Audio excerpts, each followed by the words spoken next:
नमस्कार।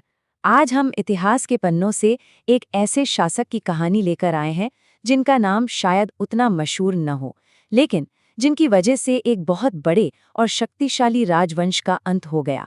जी हाँ, हम बात कर रहे हैं नाग दशक की। अच्छा, सबसे पहले एक सवाल जो शायद कई लोगों के मन में आता होगा, खासकर ये नाम सुनकर, नागदशक। ये किसी राजा का नाम लगता है या किसी रानी का? ये कन्फ्यूजन होना बहुत आम बात है। तो चलिए सबसे पहले इसी को क्लियर कर देते हैं। नागदशक एक पुरुष शासक थे, एक राजा। हाँ, मुझे पता है नाम थोड़ा कन्फ्यूजिंग हो सकता है, पर हिस्ट्री इस मामले में बिल्कुल क्रिस्टल क्लियर है।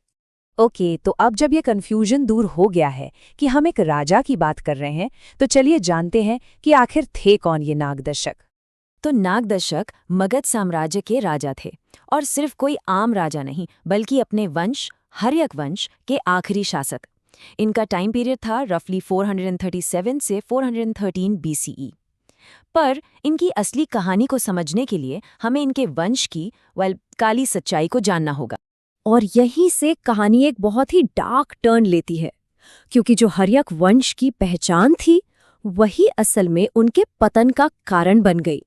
हर्यक वंश को एक नाम दिया गया था, पितृहंता वंश, मतलब द डायनेस्टी ऑफ पैट्रिसाइड्स, या आसान भाषा में कहें तो पिता के हत्यारों का वंश। सोचिए कितना भयानक नाम है ये। और ये सिर्फ नाम नहीं था, इसके पीछे की सच्चाई इतनी क्रूर थी कि जनता के दिल में इस पूरे वंश के लिए नफरत भर गई। ये सिलसिला शुरू हुआ डायनेस्टी के फाउंडर बिंबिसार से। उन्हें मारा उनके ही बेटे अजातशत्रु ने। फिर हिस्ट्री रिपीट्स इटसेल्फ। अजातशत्रु के बेटे उदयन ने भी वही किया, और नागदशक, वो इसी उदयन के बेटे थे। तो जरा सोचिए, उन्हें विरासत में क्या मिला?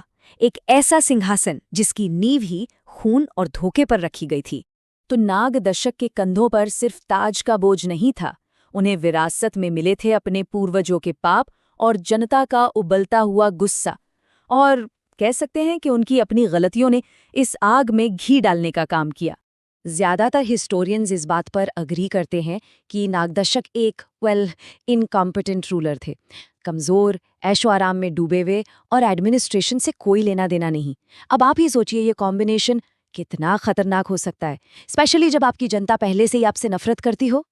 और फिर वही हुआ जो होना था।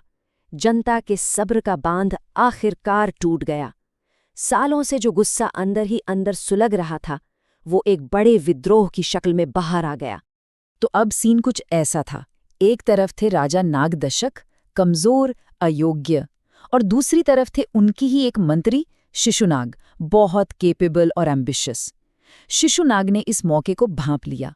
उन्होंने जनता के गुस्से को अपनी ताकत बनाया और खुद को एक बेटर ऑप्शन की तरह पेश किया, और नतीजा, लोगों ने उनका साथ दिया। तो हुआ ये कि नागदशक के राज में लोगों का गुस्सा बढ़ता गया और फिर एक विद्रोह में बदल गया। और इसी विद्रोह के बीच करीब 413 बीसीई में शिशुनाग ने मौके पर चौका मारा और नागदशक को सत्ता से बेदखल कर दिया। और बस इसी एक घटना के साथ सिर्फ एक राजा का राज खत्म नहीं हुआ, पूरे के पूरे हर्यक वंश का अंत हो गया। एक एरा खत्म हुआ और एक नए युग की शुरुआत हुई। तो to sum it all up, निचोड़ क्या है? नागदशक हर्यक वंश के आखिरी राजा इनकॉम्पिटेंट थे, जनता ने विद्रोह किया, उनके मंत्री शिशुनाग ने मौके का फायदा उठाया और उन्हें हटा दिया, और इसी के साथ इस पितृहंता डायनेस्टी का दी एंड। ये साल याद रखने वाला है, सी 413 बीसीई।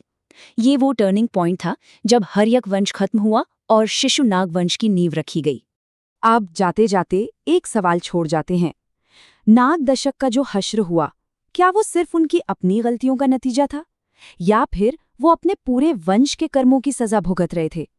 क्या कोई शासक अपने पूर्वजों की विरासत से, उनके पापों से सच में बच सकता है?